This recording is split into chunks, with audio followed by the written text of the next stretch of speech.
Hello. हाँ dear student, तो बात करते हैं लेक्चर 117। लास्ट क्लास में हमने फ्रिक्शन की रिवीजन करी थी।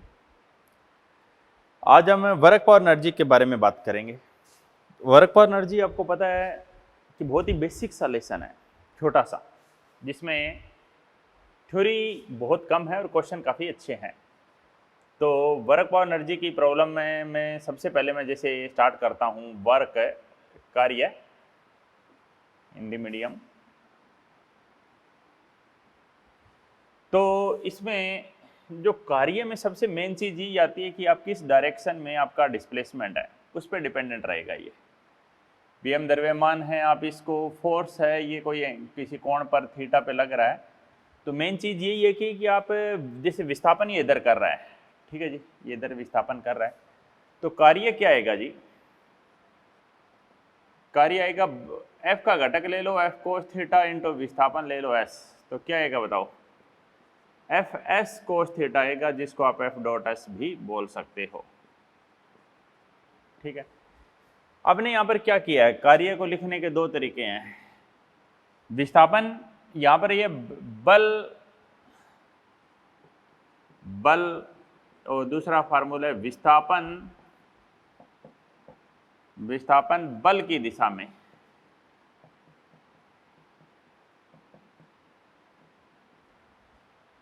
दूसरा तरीका बोलूं, विस्थापन तो लेना ही लेना है और यहां पर विस्थापन की दिशा में बल, विस्थापन की दिशा में बल। ये बात आपको मैंने पहले ही बताई थी, बेसिक पार्ट है ये। अब मैं इसे बोलूं आपको कि यहाँ पर एक एम द्रव्यमान का कण है, एल लंबाई की एक रस्सी है, वो यहाँ पर इस पर क्षैतिज बल लगाकर इस कण को यहाँ पे ले आता है, इस दिशा में बल लगाकर। कोई कोण लगाते हैं जी थीटा, तो थीटा कोई कोण लगा देते हैं, तो आप यहां पर क्या कहोगे बताओ? देखो, थीटा कोण लगा दिया, एम द्रव्यमान का बल था, इस दिशा में बल लगाया हमने, तो सबसे मेन बात है कि जो कार्य होगा वो क्या होगा? थीटा की वैल्यू दे देते हैं, जैसे 30 डिग्री दे दी, तो डायरेक्ट आप एफ एस कोस थीटा लगा दोगे? नहीं, आपको सबसे पहले ये देखना पड़ेगा कि ये बल इधर है, बल की दिशा में विस्थापन लेना पड़ेगा। आप एल नहीं ले सकते, यहां पर एफ बल है और बल की दिशा में विस्थापन, ये वैल्यू लेनी पड़ेगी आपको, जो डॉटेड लाइन में दिख रही है आपको, एस, ये एस निकालना पड़ेगा। और ये एस कैसे निकाल सकते हैं? देखो,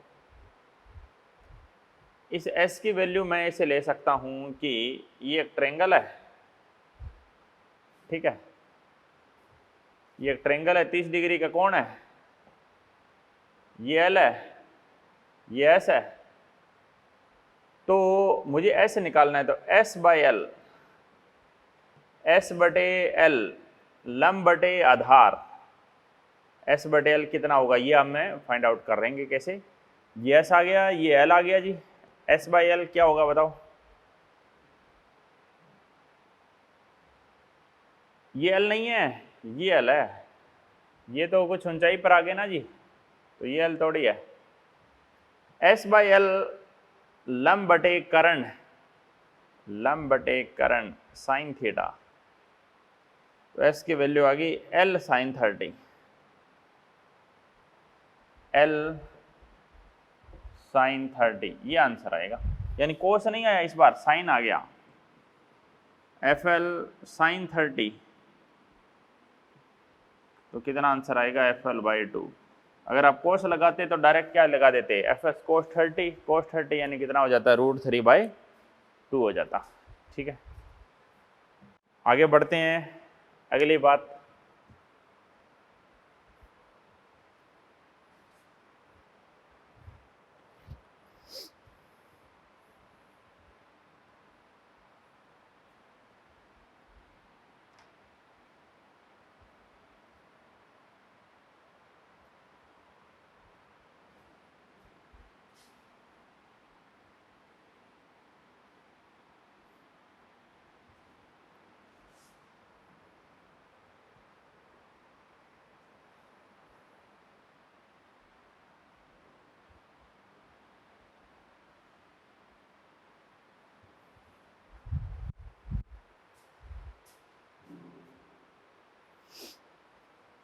ठीक है जी, अगले पॉइंट पर आ जाते हैं। तो देखिए जी अगला पॉइंट क्या है। कार्य के बारे में हमने पढ़ रहे हैं। बेसिक फार्मूला जो आता है जी वो डॉट गुणनफल आता ही है, एफ और एस का डॉट गुणनफल करते ही है। अब कई बार बल एक दिया जाता है और R1 R2 दो दिए जाते हैं जी। जैसे ये बोले I plus 2J plus 3K बल दे दिया, और R1 R2 दो विस्थापन दे दिए जाते हैं। R1 की वैल्यू दी जाती है जैसे 2I 3J माइनस का 4K, और बोलें तो I माइनस J प्लस का 2K। ठीक है, तो अब अगर आप R निकालना चाहेंगे तो क्या आएगा, R2 माइनस R1। R2 क्या हो गया, I minus 2I minus I minus J minus 3J 4J 2K minus minus plus 6K, ये तो R हो गया। और F क्या था, I 2J 3K। ठीक है, हाँ तो ठीक है, आगे बढ़ते हैं। इसमें देखिए F और R आपको दोनों दे रखे हैं यहाँ पर। F और R की दोनों की वैल्यू दे रखी है, तो आप यहाँ से वर्क कैसे फाइंड आउट करोगे। तो यहाँ से वर्क फाइंड आउट करने का एक ही तरीका है कि आप डॉट प्रोडक्ट कर दो जी, F डॉट R कर दो। F डॉट R करेंगे तो क्या आएगा, I को I से करेंगे -1, J को J से करेंगे -6, और ये हो गया 9, -7 प्लस 9 प्लस 2 आंसर आ जाएगा। समझ रहे हो, ठीक है। बड़े आगे वर्कडन आप यहाँ से आ जाएगा। ठीक है, वर्कडन के बाद अब बात आती है आगे की, अगली बात क्या है, नेक्स्ट पॉइंट देखना कि वर्क आप यहाँ से फाइंड आउट कर लोगे डॉट प्रोडक्ट से, इतना मुझे पता है, कोई दिक्कत नहीं है। सबसे मेन काम है जो जहाँ आपको ये लगाने में प्रॉब्लम आ सकती है कि work done is equal to change in kinetic energy. ये फार्मूला बहुत ध्यान से लगाना, और इसमें work done by all the force, सभी बल, जितने भी बल हैं सभी बल के द्वारा किया गया कार्य वो चेंज इन काइनेटिक एनर्जी के बराबर होता है। Kinetic energy final minus kinetic energy initial लेते हैं। इसमें संरक्षी बल भी आ जाता है और असंरक्षी बल भी आ जाता है। दोनों बल ध्यान से आप याद रखना, ठीक है, संरक्षी और असंरक्षी। संरक्षी और असंरक्षी बल दोनों बलों के द्वारा किया गया कार्य है हाफ एम वी फाइनल का स्क्वायर माइनस वी इनिशियल का स्क्वायर, हाफ एम फाइनल का स्क्वायर माइनस इनिशियल का स्क्वायर। ठीक है, ये तो हुआ जी वर्क डन सभी बलों के द्वारा किए गए कार्य गतिज ऊर्जा में परिवर्तन के बराबर होता है। लेकिन अगर आपको सिर्फ बोल दे कि संरक्षी बल के द्वारा किया गया कार्य देखना है, तो संरक्षी बल के द्वारा किया गया कार्य आएगा, वो आएगा जी नेगेटिव पोटेंशियल एनर्जी में परिवर्तन, ऋणात्मक पोटेंशियल एनर्जी में परिवर्तन। ठीक है, नेगेटिव आएगा और चेंज इन पोटेंशियल एनर्जी आएगा जी। ठीक है, संरक्षी बल के द्वारा किया गया कार्य। ठीक है, आगे बात करते हैं। तो पोटेंशियल एनर्जी यहाँ काइनेटिक और यहाँ ये जो सभी बल का था ये गतिज ऊर्जा में था, ये स्थितिज ऊर्जा में। तो यहाँ पे ये फार्मूला भी आ जाता है F डॉट डी आर, संरक्षी बल के द्वारा किया गया कार्य है, और इसको हमें U से लिख देते हैं, DU से। तो यहाँ पर F का फार्मूला आ जाता है जी F is equal to minus DU by D R, F is equal to minus DU by D R. भाई इधर ये समाकलन लगा हुआ है, समाकलन हटेगा तो इधर ये अवकलन में चला जाएगा। लेकिन ध्यान रखना है आपको, क्या ध्यान रखना है कि यहाँ पर जो बल है ये कौन सा बल है, ये संरक्षी बल है जी।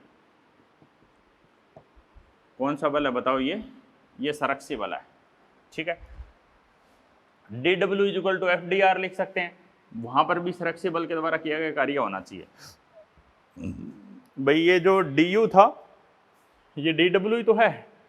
ठीक है, यहाँ पर पार्शियल अवकलन किया जाता है, जहाँ पर बच्चों को थोड़ी सी प्रॉब्लम आ जाती है कि हर एक भाग का अलग अलग अगर हमें अवकलन करना हो, जैसे x का, y का, z का। तो जैसे fx को बारे में बात करें, fy के बारे में बात करें, या fz के बारे में बात करें, एफ एक्स, एफ वाई और एफ जेड के बारे में बात करें, एफ एक्स क्या होगा बताओ? एफ एक्स होगा G minus D U by D X की फॉर्म में होगा, ये D U by D Y की फॉर्म में होगा, और ये D U by D Z की फॉर्म में होगा जी। ठीक है, और अगर हम यहाँ पर फार्मूला लगाते हैं एफ इजिकल टू आएगा एफ एक्स आई कैप, एफ वाई जे कैप और एफ जेड के कैप, लास्ट में हम उनकी वैल्यू रख देते हैं। ठीक है, तो ये अवकलन अगर आपको आता है तो आप ये सवाल कर दोगे जी। तो देखिए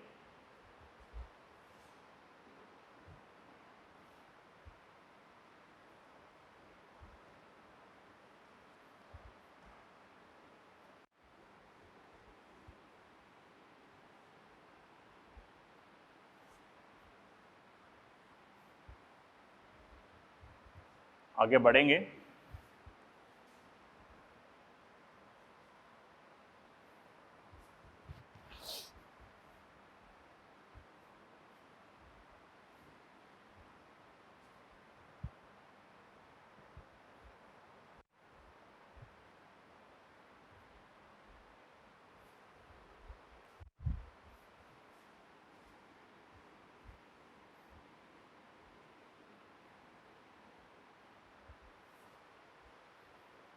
देखिए जैसे बात ऐसी होती है कि जी स्थितिज ऊर्जा U दी जाती है, बोल दे जैसे 3x² प्लस में 2yz² प्लस में 4xyz, और इसके साथ भी z दिया हुआ है, जैसे ऐसा बोल दे। ये क्वेश्चन है, ऐसे क्वेश्चन ये दिखने में बड़े होते हैं बस, और कुछ नहीं। क्या बोला जाएगा? संरक्षी बल का मान बताइए। संरक्षी बल F का मान बताना है, संरक्षी बल F की वैल्यू आपको बतानी है।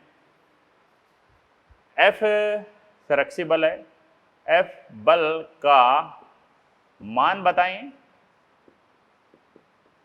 संरक्षी बल का मान बताएं। 1,1,-1, एक -1 ले सकते हैं, 1,1,-1 पर। तो सबसे बढ़िया तरीका क्या है? सबसे पहले F निकालो, D U by D R, D U by D X, F is equal to minus D U by D X minus D U by D Y minus D U by D Z minus minus minus. सही है, पहले x के सापेक्ष अवकलन करते हैं जी। भाई ये होता है सापेक्ष अवकलन, इसमें क्या है, जिसके सापेक्ष आप अवकलन कर रहे हो उसको छोड़कर जो बाकी बच गए उन सबको नियत मानना है। जिसका अवकलन कर रहे हो उसके सापेक्ष करना है, बाकी जो बच गए उनको नियत मानना है। तो जैसे है 3z को एक तरफ कर लिया, x² का कितना हुआ 2x, इसमें x है ही नहीं तो ये पूरा ही नियत हो गया जी। 4x का हो गया 1, yz को नियत मान लिया। ये अब नियत मानने वाला ये कई बच्चों को बड़ा कंफ्यूज कर रहा है। इसमें जिसके सापेक्ष आप अवकलन कर रहे हो सिर्फ उसी का अवकलन होगा, बाकी को नियत मानना है। और जिस राशि में वो होगा नहीं, जैसे यहाँ है नहीं तो इस पूरे का 0 हो गया। भाई ये भी नियत नियत नियत, तो नियत का अवकलन क्या होता है 0। जैसे यहाँ पर देखो y के सापेक्ष पहले में y नहीं है, 2z² y का कितना हो गया जी 1, 4xz y का कितना हो गया जी 1। समझ गए? यहाँ पर देखिए जैसे माइनस लगा हुआ है, z के सापेक्ष करें तो 3x² को बाहर ले लिया, z का कितना बोलते हैं 1, 2y को बाहर ले लिया, z² का कितना 2z, और 4xy को बाहर ले लिया और z का हो गया जी 1। ठीक है जी, देखो क्या वैल्यू आई है फाइनल। माइनस को अंदर ले जाएंगे तो आएगा जी -6xz minus 4yz minus 2z² minus 4xz। ठीक है, minus 3x² minus 4yz minus 4xy। अब आप z की जगह तो रखना है जी -1। तो देखिए या आप इनको माइनस को बाहर ही रख लेते, पहले आप वैल्यू पुट कर लो, ज़्यादा सही रहता है, उससे आपका टाइम बच जाएगा।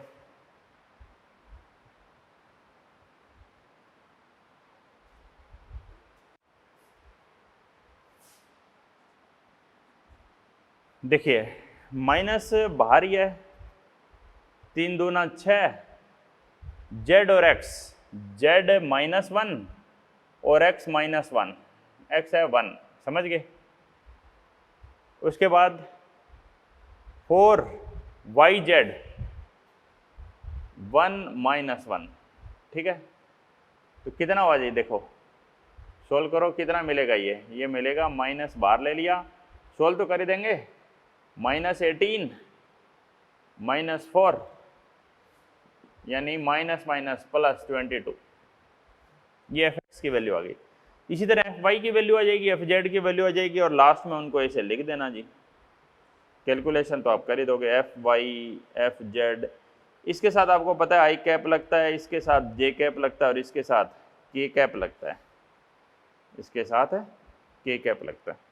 fx की वैल्यू कितनी है बताओ, 22 आई।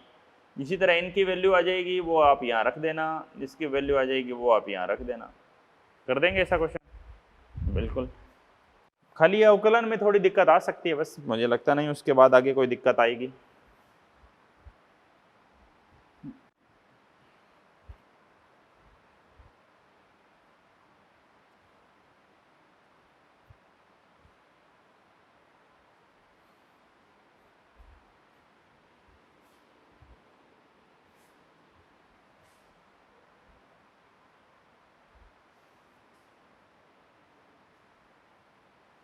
बढ़ते हैं आगे, अगले बात पे आ जाइए।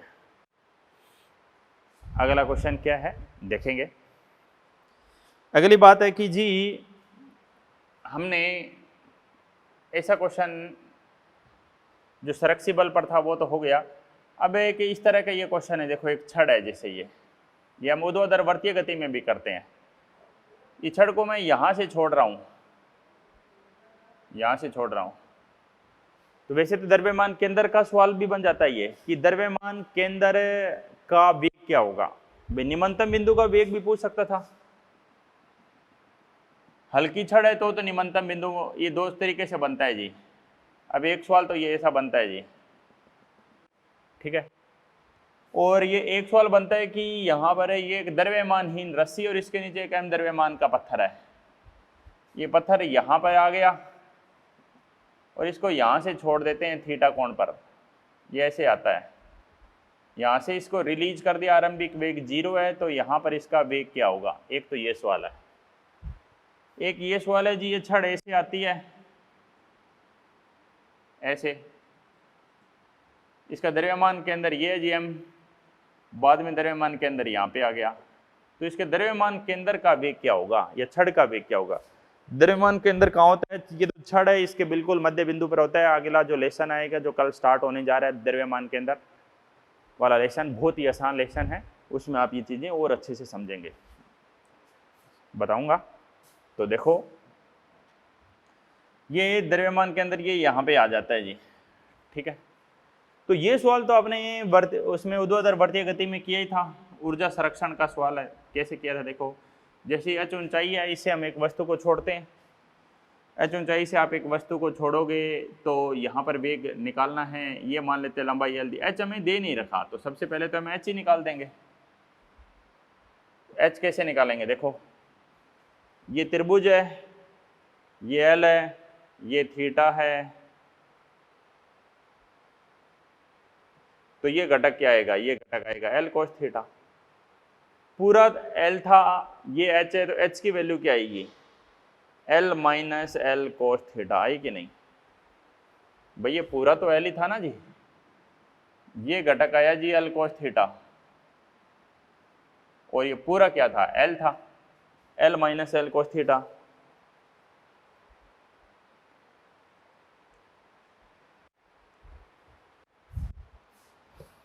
तो यहाँ पर जो वैल्यू है वो क्या ही है, यहाँ पर वैल्यू हम बोले V की, वो क्या वैल्यू थी, देखो A और B दोनों जगह एनर्जी, ऊर्जा संरक्षण का सवाल ही है, इसलिए मैं यहाँ पर ही बता रहा हूँ इसको, क्योंकि कल ऊर्ध्वाधर वृत्तीय गति आप पढ़ लेना टेस्ट से पहले। A और B दोनों के बारे में बात करें तो A पर एनर्जी कितनी है, A पर एनर्जी है जी, गतिज ऊर्जा तो 0 है, स्थितिज ऊर्जा है कितनी, mgh। B पर कितनी है, हाफ mv²। ऊंचाई हम धरातल से ले रहे हैं, यहीं से इस बिंदु के सामने से ऊंचाई ले रहे हैं ऐसे, ठीक है। तो देखेंगे आप m से m कट गया, v² की वैल्यू आ गई √2gh, ठीक है। v की वैल्यू आ गई वर्गमूल 2gh, h वैल्यू पुट करोगे तो क्या आएगा, L1 माइनस cos थीटा। ये आंसर आ जाएगा जी वेग का जी, समझ गए, ठीक है जी, कोई दिक्कत नहीं है। अब द्रव्यमान केंद्र का जैसे आपको ये सवाल करना हो तो कैसे करेंगे, ये सवाल करना हो तो आप देखो जी, अगर छड़ की पूरी लंबाई मान लेते हैं L है, छड़ की पूरी लंबाई L है, तो जो ये ऊपर वाला भाग है इसकी लंबाई अगर आपसे पूछे तो ये लंबाई आ गई जी L/2 आ गई जी, ये लंबाई L/2 आ गई, और ये कोई कोण आ गया जी थीटा, ये कोई कोण आ गया थीटा, ठीक है। अब बात आती है कि इस बार मैं इसको बिंदु A बोल रहा हूँ, इसको मैं बिंदु B बोल रहा हूँ, दोनों को बिंदु A और बिंदु B बोल रहा हूँ। तो अब बात आती है कि A और B बिंदु में क्या स्थिति है, ये देखिए उस जैसा सा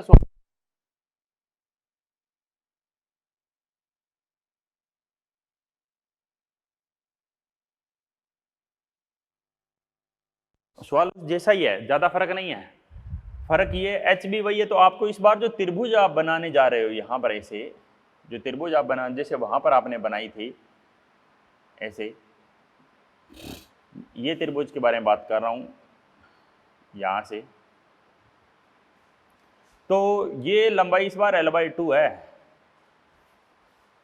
देखो मैं इसको यहां से दिखाता हूं, ये लंबाई है ना जी, ये लंबाई L/2 है डियर, यहां तक ये लंबाई L/2 है।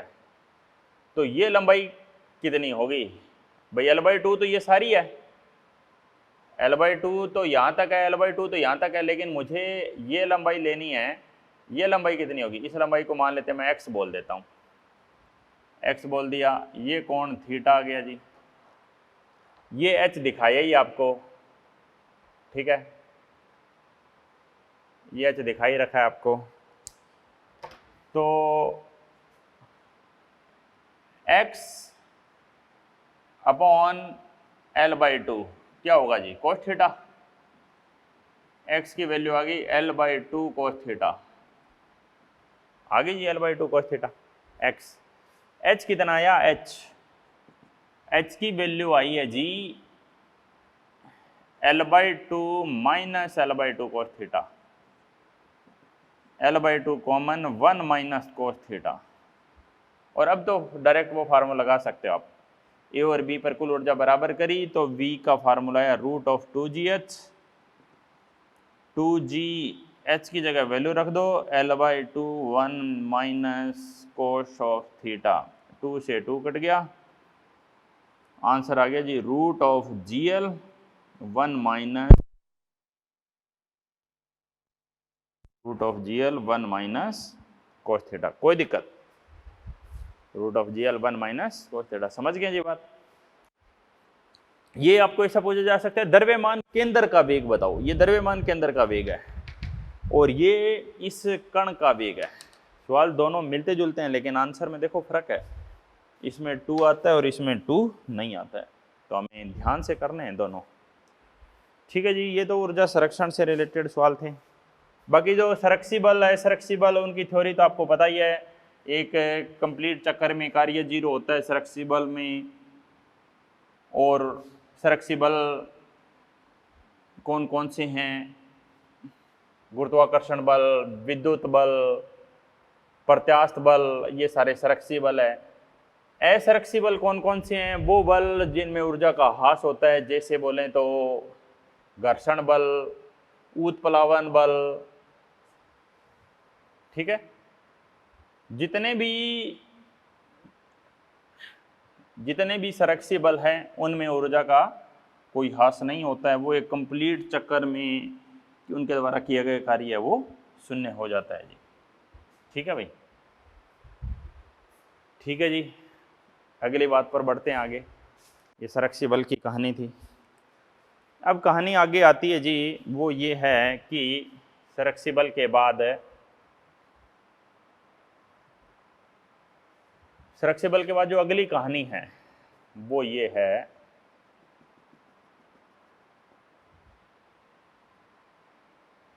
कि जैसे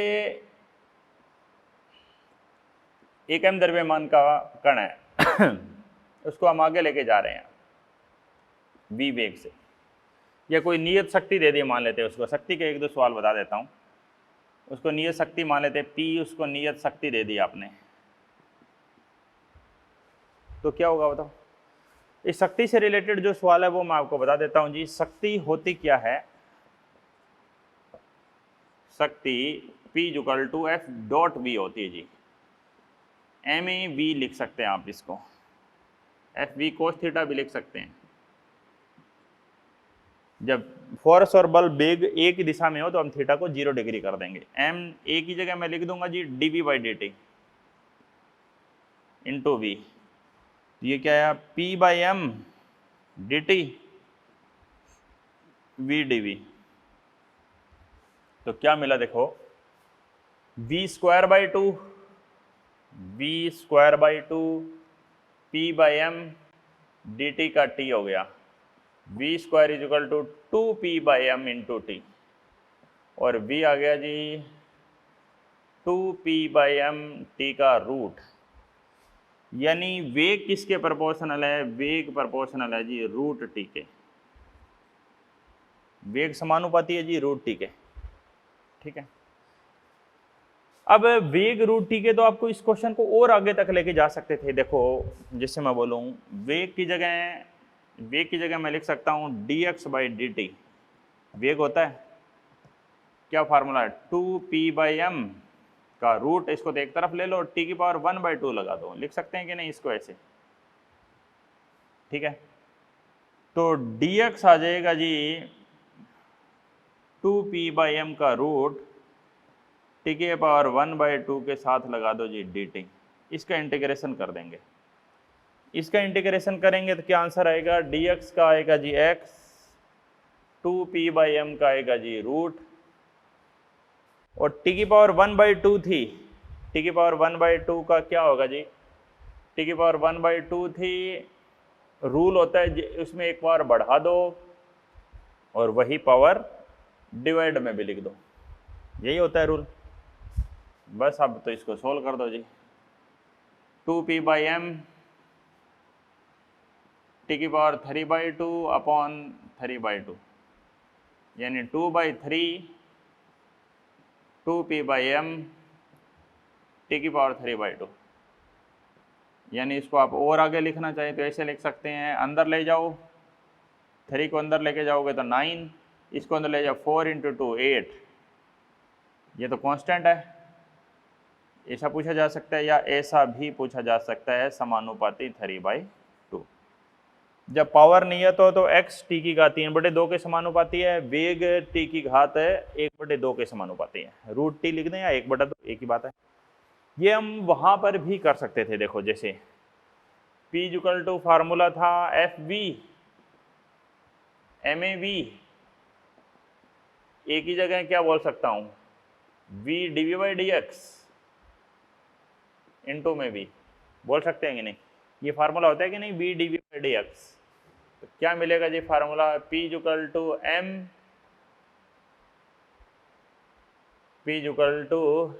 इंटू में dx, ठीक है, m v² dv। इंटीग्रेशन करेंगे ये क्या आएगा जी P/m dx, P के नीचे हम आ गया P/m dx, और इधर बोलें तो v² dv। P/m dx का क्या हो जाएगा x, और ये होगा जी v की पावर 3/3 इंटू, बस इतना ही होगा, v की पावर 3/3। यानी v की पावर 3 कितनी हो गई, v की पावर 3 हो गई जी 3p/m into x, 3p/m into x. यानी मैं यहाँ से बोलूँ v क्यूब समानुपाती है x के, v क्यूब है वो x की घात के समानुपाती है। और आप क्या लिख सकते थे, वो भी लिख सकते थे v समानुपाती रूट टी के। यहाँ से अगर मैं इसको उठाऊं तो ये क्या था, v समानुपाती है जी रूट टी के। ये घात आप 1/3 भेजेंगे तो आप इधर भेज सकते हैं, और रूट टी को आप क्या लिख सकते हैं 1/2। तो यहाँ से बोल सकता हूँ लेफ्ट हैंड साइड बराबर है तो राइट हैंड साइड बराबर होगी x की घात 1/3 और t की घात 1/2, और बाद में उनको बोलें तो दोनों तरफ क्यूब कर दो, दोनों तरफ क्यूब कर दो तो ये 3/2 आ जाएगी। आ जाएगी कि नहीं, कोई दिक्कत, कोई बात समझ ना आई हो, ये बेसिक इंटीग्रेशन है। ठीक है जी, आगे बढ़िए अगली बात पर।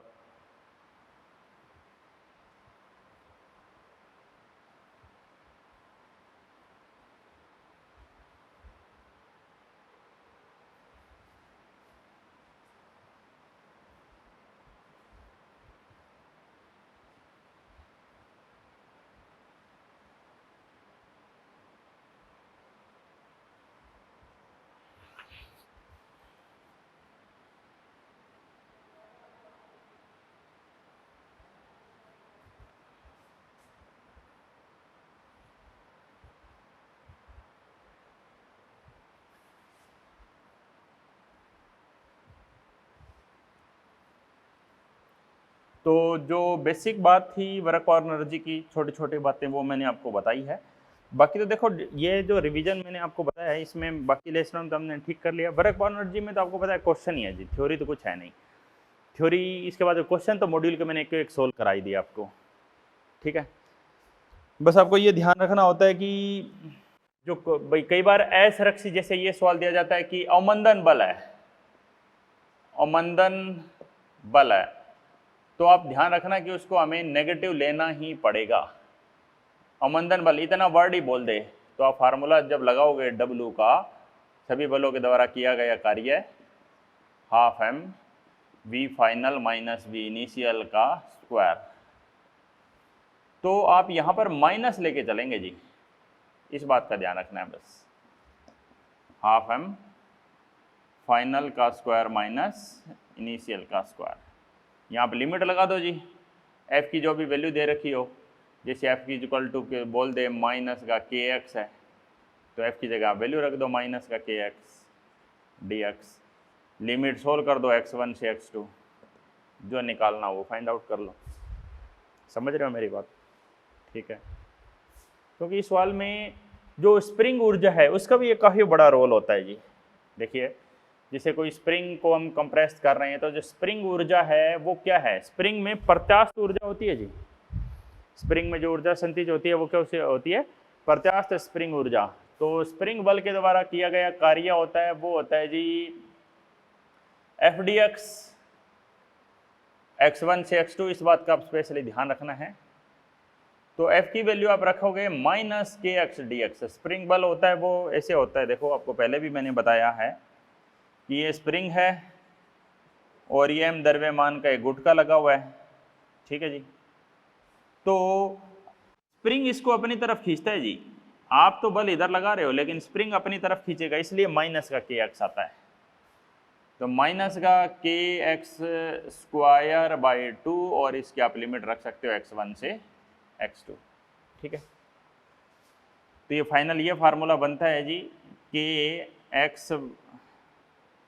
k/2 x1 का स्क्वायर माइनस x2 का स्क्वायर। ठीक है जी, कई बार हम क्या कर देते हैं, मान लेते हैं हम ओरिजिनल पोजीशन से लेना है तो x1 0 और x2 को आप खाली x ही बोल सकते हैं, ये x1 x है इसको आप 0 बोल सकते हैं, किसी एक को भी मान लिया। मीन बिंदु से ही ले लेंगे तो आप आंसर क्या कहेंगे, तो आप आंसर कहेंगे जी -1/2 kx स्क्वायर, माइनस का ½ ऑफ kx स्क्वायर। ठीक है, ऐसी वैल्यू बोल सकते हैं, कोई दिक्कत नहीं। ठीक है जी, नो प्रॉब्लम। तो बस इन्हीं पर ही हमें काम करना है। ये वर्क हो गया, पावर हो गया, ऊर्जा हो गया, शक्ति हो गया, यूनिट वगैरह का भी ध्यान रखना है। बल किसके समानुपाती है वो चीज़ आपको लेके चलनी है। जैसे शक्ति में ये घात 3 आ जाती है कि शक्ति है वो वेग की घात के 3वें घात के समानुपाती है भी। यानी अगर आपको किसी पाइप में पहले v वेग से पानी आ रहा था तो आपको p शक्ति की वाट की शक्ति वाली मोटर चाहिए थी। अब आपको वेग दुगना करना है, वेग दुगना करना है तो नया शक्ति आएगा, नई शक्ति क्या आएगी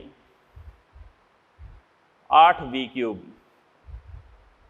8v³ बोलें तो p, यानी नई शक्ति है वो पुरानी शक्ति का 8 गुना हो जाएगी। कैसे हुआ ये बहुत ही सिंपल है कि आप इसको ऐसे कर सकते हैं, F = m dv/dt, और एक टर्म होता है जी घनत्व होता है द्रव्यमान बटे आयतन। आयतन है, ये वेग है, इसको तो वेग बोल देता हूं, ठीक है। तो m की जगह क्या लिख सकते हैं, रो गुणा में आयतन डेल्टा v/ΔT। आयतन को क्या लिख सकते हैं, क्षेत्रफल गुणा लंबाई, वेग में परिवर्तन बटे में समय। वेग में परिवर्तन मतलब फाइनल माइनस इनिशियल आरंभिक वेग को मैं 0 ले लेता हूँ, v-0, कोई टाइम ले लिया मैंने t। रो ए L/T को भी मैं एक टर्म बोल देता हूँ, ये आयतन था इसलिए इस पर सदिश नहीं लगाया। रो ए ये भी v है और ये भी v है, यानी F आ गया जी रो ए v², ये बल आ गया। और शक्ति क्या होती है बताओ, शक्ति होती है जी Fv। रो ए v² इंटू में v कर देंगे तो ये शक्ति का फार्मूला आ जाएगा जो आपको याद रख सकते हो भी। उसी घनत्व का आपको तरल निकालना है तो शक्ति आपको v की घात 3 बटे, यानी पहले अगर आपकी शक्ति p थी तो अब आपको 8 गुना ज़्यादा शक्ति लगानी पड़ेगी। समझ रहे हो जी। तो ये था जी कार्य ऊर्जा और शक्ति का बेसिक सा रिवीजन। तो अगली क्लास में पढ़ते हैं द्रव्यमान के अंदर, ठीक है। इनके रिलेटेड आप क्वेश्चन कर लें। आगे जो वर्तीय गति, ऊर्ध्वाधर वर्तीय गति जो टेस्ट में आएगा वो मैंने आपको पहले ही पढ़ा दिया, तो उसको आप अच्छे से एक बार रिवाइज कर लें। उसमें बहुत ही सिंपल फार्मूले हैं, कोई बड़े फार्मूले नहीं हैं, ठीक है। बस यही है कि छड़ कैसे घूमती है, कि तो वो छड़ वाला क्वेश्चन ध्यान से कर लेना। रस्सी में तो निम्नतम बिंदु पर वेग कितना चाहिए होता था, √5gr, और छड़ में कितना, छड़ हो, क्योंकि छड़ में चाहिए हमें √4gr, क्योंकि छड़ के उच्चतम बिंदु पर, छड़ में तनाव 0 हो सकता है, छड़ मुड़ती नहीं है उच्चतम बिंदु पर। रस्सी में तनाव भी 0 होता है, लेकिन उच्चतम बिंदु पर रस्सी में वेग 0 नहीं हो सकता है, छड़ में वेग 0 हो सकता है। ऐसे पढ़ाया था ना कि जैसे एक छड़ है, निम्नतम बिंदु पर अगर आप बल दे रहे हो तो उच्चतम बिंदु पर आते आते उसका वेग 0 हो सकता है छड़ में, लेकिन रस्सी में उसका वेग 0 नहीं हो सकता, ठीक है। मिलते हैं अगली क्लास में।